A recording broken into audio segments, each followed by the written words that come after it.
So there's different kinds of contractions and muscles that you can do, and that will perform different outcomes. You can have an isotonic contraction. So iso means the same, tonic means tension, the same tension. So these would be things that when you are against an immovable object, like you're pressing against a wall, for example, or you're lifting weights, but you're staying in place with the weight. You're not moving the weight around. So if you are applying tension to your muscle, but you're not changing the length of the muscle, that's isotonic. So the muscle will contract, but you're not going to have a change in the length. You're not going to have movement. So it's a tension in the muscle, but it's not a change in the length. It's not a change. It's not moving your bones around.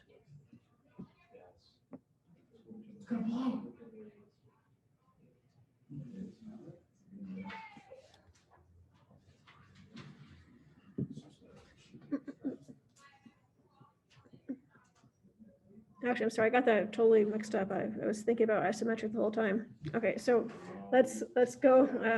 Yeah, so isometric, metric means the same measure. That means you have no movement in the muscle. Because I was thinking, like weightlifting, usually we use that for isometric. That's what I was thinking of. But sorry, so let's go back and go through this again. No, what's written on here is correct, but I just was telling you the wrong thing. So let's go back. Isotonic, same tension. So that actually does result in movement of the muscle. Isometric is no movement of the muscle.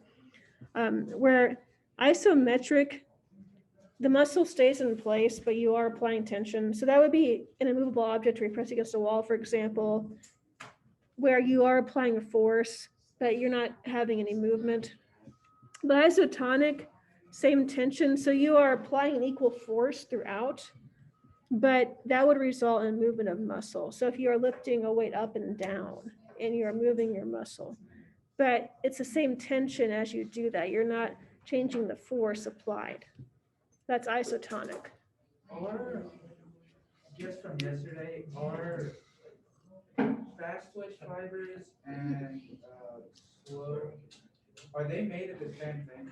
They're a little bit different. I mean, they're both muscles, but they have different components to them.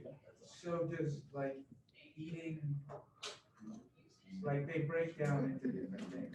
Yeah, I mean, so they have the same basic protein structure, so they're both muscles and so they're both made of protein. What's different about them is that for fast twitch fibers, you have a lot of myoglobin, you have a lot of mitochondria, and so you makes it dark. And so you have those things present, and you also have fat in there. There's more fat content because the mitochondria can use the fat to burn to get ATP. And then in the, wait, I'm sorry, did I say fast twitch? That would be a slow twitch, where slow twitch is endurance, where you have, so that would be the dark. That would be I mean, I guess I'm with you all. I'm too tired to even notice what I'm saying right now. But no, so slow twitch is for endurance. That's the dark. That's mitochondria. That's fat. And then the fast twitch would be, it would look white. So that would mean it's running glycolysis. So there'd be more sugar present, but it'd be less fat content. And you'd have less mitochondria and less blood in that area. There's less blood capillaries, there's less mitochondria, so it would look lighter. And so that's different as far as those things go. And that's why, white meat tastes dry. There's not much fat in white meat, and dark meat is kind of greasy. So those would be, and also there's more blood in dark meat. But the same basic structure is the same. It's protein in both cases. So you wouldn't have to eat differently if you were, say, a long distance athlete versus a lifter? Well, different kinds of amino acids can help build different muscle types. So there would be different amino acids, and I'm not sure, creatine versus glutamine, which ones are best for different things. But the amino acid you want to focus on might be a little bit different based on your goals. I don't know exactly which specific ones you'd want to have, but I believe they do vary a little bit based on what you want to do. I could look and see, that's a good question. I'm not sure the answer to that question, but I would imagine, yes, that you would want slightly different amino acids in your diet to build certain muscle types. And it's more about, I mean, your diet certainly helps, but definitely the biggest thing would be what you do, how you exercise, how you train. That's going to by far be the biggest impact on how your muscles are going to develop and change to either fast twitch or slow twitch fibers.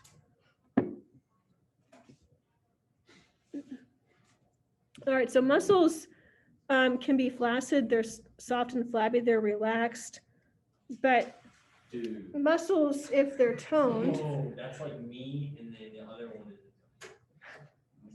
I assume I'm the one on the left. No. No, that's Patrick and the Rock. I'm the one on the right. Yeah, he does have a really nice. Yeah, really.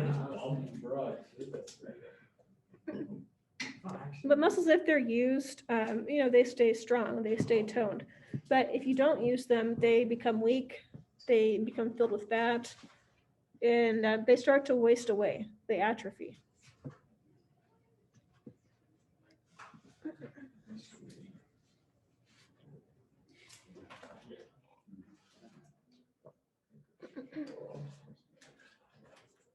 Oh, yeah.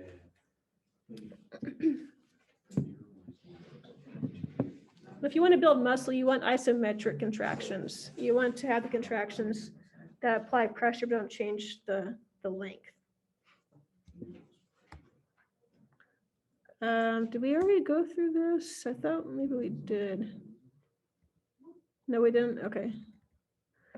So as I mentioned, exercise by far is going to be the biggest impact on your muscles as far as how they look, how big they are, how much endurance you have, your stamina. So the size, strength, and endurance of muscles. 10. Morning. Would depend upon. Yeah, almost everybody's going to be here. Yeah, not really. I said 5 people would be here. I said 8, guys. Wow. Maybe you'll get up to 14 by the end of the day.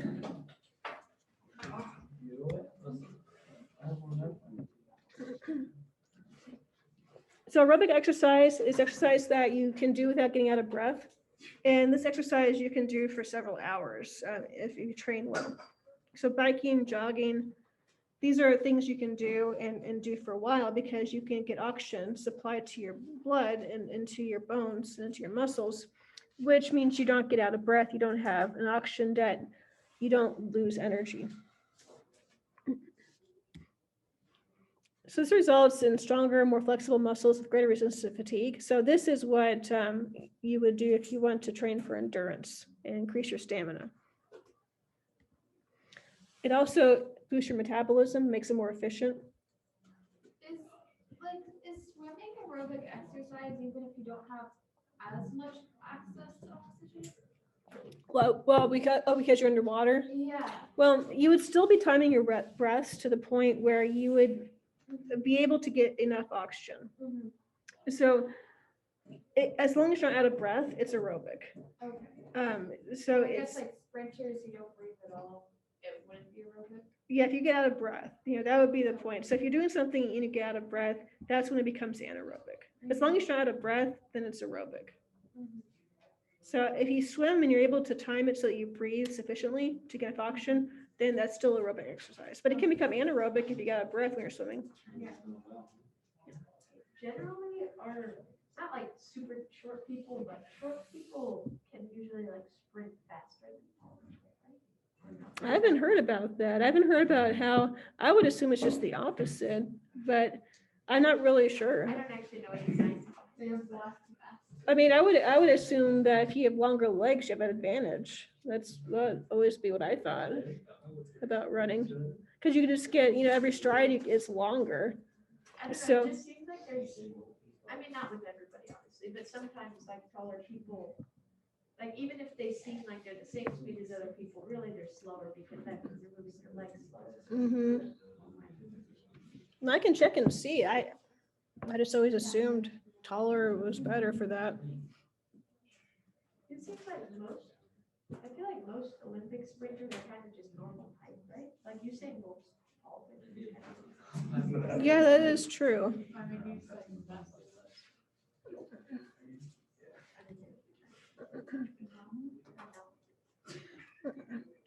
Digestion is improved, metabolism, coordination. So you increase your reflexes are also better with exercise. You increase your blood supply to muscles. You make pathways. You make new capillaries. And increase mitochondria. And this all increases your stamina and your endurance. Wait, it makes the metabolism more efficient. So is that why people who are like marathon runners and like swimmers and stuff can eat a ton of carbs? That's right. And they burn through so many calories. Yeah. And yeah, and so they need to eat more calories because they burn through it so quickly. Mhm.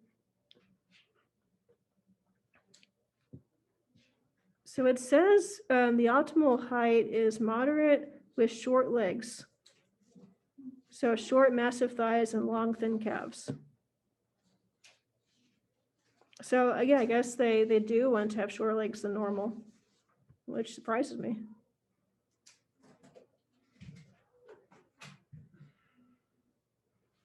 Maybe it's easier to control short legs. Well, I think the thinking is if you have shorter legs, your canter's shorter, so you can get more steps into your run, which would allow for more time for acceleration. Oh, interesting. Yeah, that makes sense. Yeah, because that's right. I mean, you might slow down with a wider stride that takes more time to take that stride. Yeah. That would make sense. Isometric exercising increases your muscle size and strength. So if you want to build muscle, you want to do isometric training, where the muscles are, you're flexing them, but you're not moving your bones. And so pushing against a wall, for example, is isometric. Or holding a weight in place but not moving the weight is isometric. So when you do this exercise, the muscle fibers themselves enlarge, and that builds muscle. And as the movie showed you yesterday in class, the muscle fibers have to tear to get bigger too. And so the idea of exercising is to tear the muscle fibers in small ways. And as they grow back and repair, they get bigger. That's why you ache after you exercise. So a slight ache is actually a good sign that you're growing your muscles.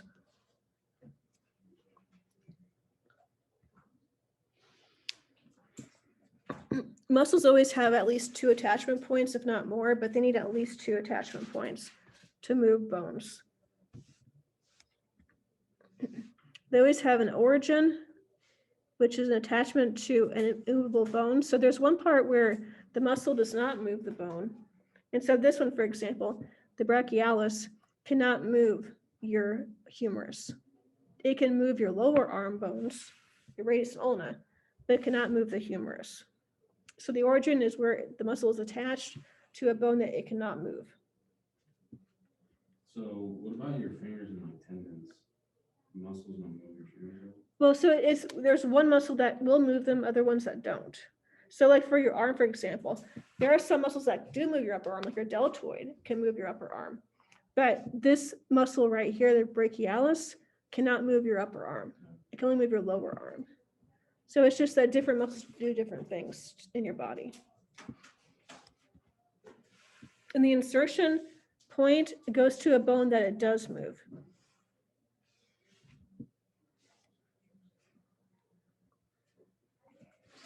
And when the muscle contracts, gets smaller, the insertion moves towards the origin.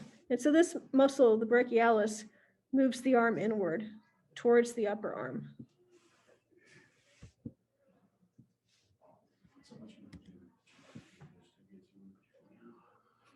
Now that can be more than 2 attachment points. Like your quadriceps, quad form means you have 4 attachment points.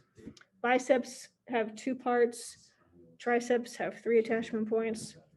So muscles can have more than just 2, but it just depends on the kind of muscle. But at least you're going to see 2 attachment points for each muscle. One for the insertion point where it moves the bone, one for the origin where it just stays in place.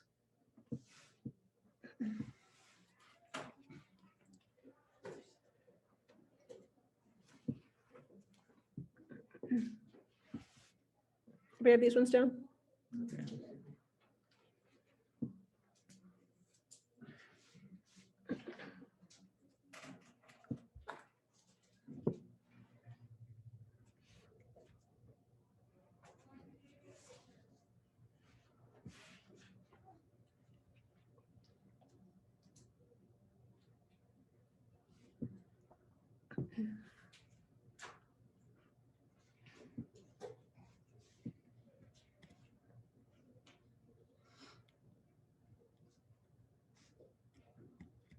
We'll go to these later. Here, skip all this.